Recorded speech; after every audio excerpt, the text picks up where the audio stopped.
Hi, ഇന്ന് നമുക്ക് ഹോട്ടലിൽ കിട്ടുന്ന അതേ ടേസ്റ്റിൽ എങ്ങനെയാണ് മഷ്റൂം ബട്ടർ മസാല തയ്യാറാക്കുന്നതെന്ന് നോക്കാം.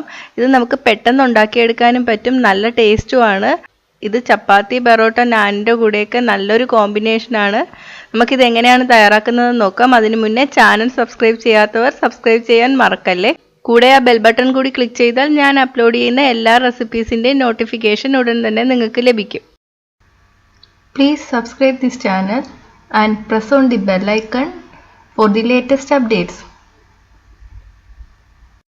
ഇതുണ്ടാക്കാൻ ആവശ്യമുള്ള സാധനങ്ങൾ: നെയ്യ് 2 ടീസ്പൂൺ, വെളുത്തുള്ളി 6 എണ്ണം, ഇഞ്ചി 1 ഇഞ്ച് കഷ്ണം, പച്ചമുളക് 1 എണ്ണം, സവാള 1 എണ്ണം, ഉപ്പ് ആവശ്യത്തിന്, ബട്ടർ 1 ടേബിൾ സ്പൂൺ, കൂണ് 10 എണ്ണം, ക്യാപ്സിക്കം 1ന്റെ പകുതി, കാശ്മീരി മുളക് പൊടി 5 ടീസ്പൂൺ, വെള്ളം 1/2 കപ്പ്, തക്കാളി 1 എണ്ണം, ഗരം മസാല പൊടി 1 ടീസ്പൂൺ, ക്രീം 1/2 കപ്പ്, മല്ലിയില 1 ടേബിൾ സ്പൂൺ. ഇനി നമുക്കിത് എങ്ങനെയാണ് ഉണ്ടാക്കുന്നത് നോക്കാം.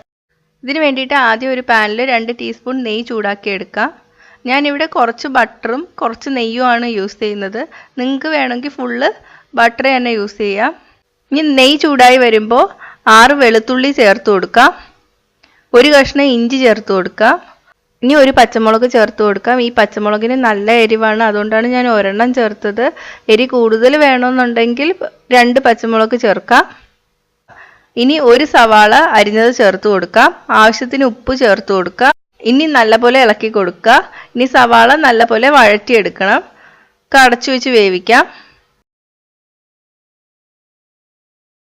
ഇപ്പം സവാള നല്ലപോലെ വഴറ്റിയെടുത്തിട്ടുണ്ട്. ബ്രൗൺ നിറമൊന്നും ആയി വരണ്ട. ഇനി ഇത് ഓഫ് ചെയ്തിട്ട് തണുക്കാൻ വേണ്ടിയിട്ട് വെക്കാം. തണുത്തിട്ട് നല്ലപോലെ അരച്ചെടുക്കാം. ഇനി അതേ പാനിൽ തന്നെ നമുക്ക് 1 ടേബിൾ സ്പൂൺ ബട്ടർ ചേർത്ത് കൊടുക്കാം.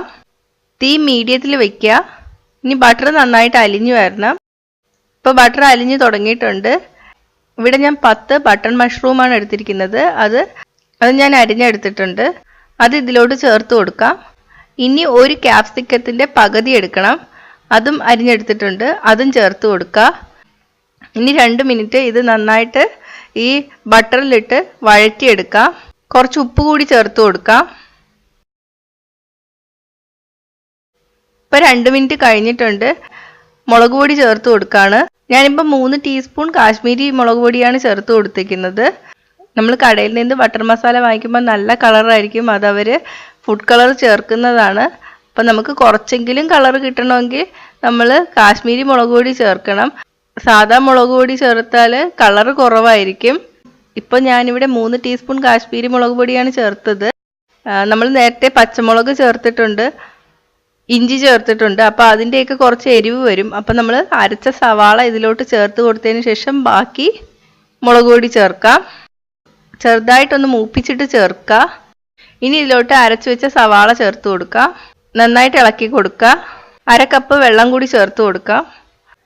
കൂണും ക്യാപ്സിക്കും ഒക്കെ ഒന്ന് വെന്ത് വരണമല്ലോ, കൂടുതൽ വെള്ളം ചേർക്കണ്ട. ഇനി ഇതിലോട്ട് 1 തക്കാളി അരച്ചത് ചേർത്ത് കൊടുക്കാം. 1 ടീസ്പൂൺ ഗരം മസാലപ്പൊടി ചേർത്ത് കൊടുക്കാം. നന്നായിട്ട് ഇളക്കി കൊടുക്കുക. ഈ ടൈമിൽ നമുക്ക് എരിവ് നോക്കാം. എരിവ് കുറവാണെങ്കിൽ ആവശ്യത്തിന് മുളക് പൊടി ചേർത്ത് കൊടുക്കാം.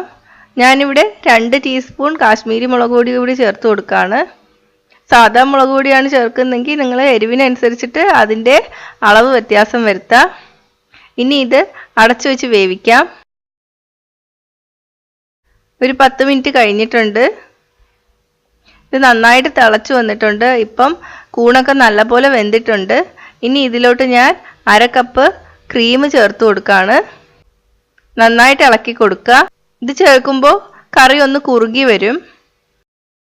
ഇപ്പം തിളച്ച് തുടങ്ങിയിട്ടുണ്ട്. ഇതിലോട്ട് കുറച്ച് മല്ലിയില ചേർത്ത് കൊടുക്കാം. നന്നായിട്ട് ഇളക്കി കൊടുക്കുക. ഇപ്പം തിളച്ച് കറി കുറുകി വന്നിട്ടുണ്ട്. ഇനി ഇത് ഓഫ് ചെയ്യാം. ഇനി നമുക്ക് സർവിങ് ഡിഷിലോട്ട് മാറ്റാം. അപ്പം നമ്മുടെ മഷ്റൂം ബട്ടർ മസാല തയ്യാറായിട്ടുണ്ട്. ഇത് നമുക്ക് പെട്ടെന്ന് തന്നെ ഉണ്ടാക്കിയെടുക്കാനും പറ്റും, നല്ല ടേസ്റ്റുമാണ്. അപ്പം നിങ്ങളിതൊന്ന് ഉണ്ടാക്കി നോക്കുക. ഉണ്ടാക്കി നോക്കിയിട്ട് അഭിപ്രായം കമൻറ്റ് ചെയ്യുക. ഇഷ്ടമായെങ്കിൽ ലൈക്കും ഷെയറും ചെയ്യുക. കൂടുതൽ റെസിപ്പികൾക്കായിട്ട് ചാനൽ സബ്സ്ക്രൈബ് ചെയ്യാൻ മറക്കല്ലേ. Hi friends, thanks for watching. ഈ റെസിപ്പി ഇഷ്ടമായെങ്കിൽ ലൈക്കും ഷെയറും കമൻറ്റും ചെയ്യൂ. സബ്സ്ക്രൈബ് ചെയ്തിട്ടില്ലാത്തവർ സബ്സ്ക്രൈബ് ചെയ്യാൻ മറക്കല്ലേ.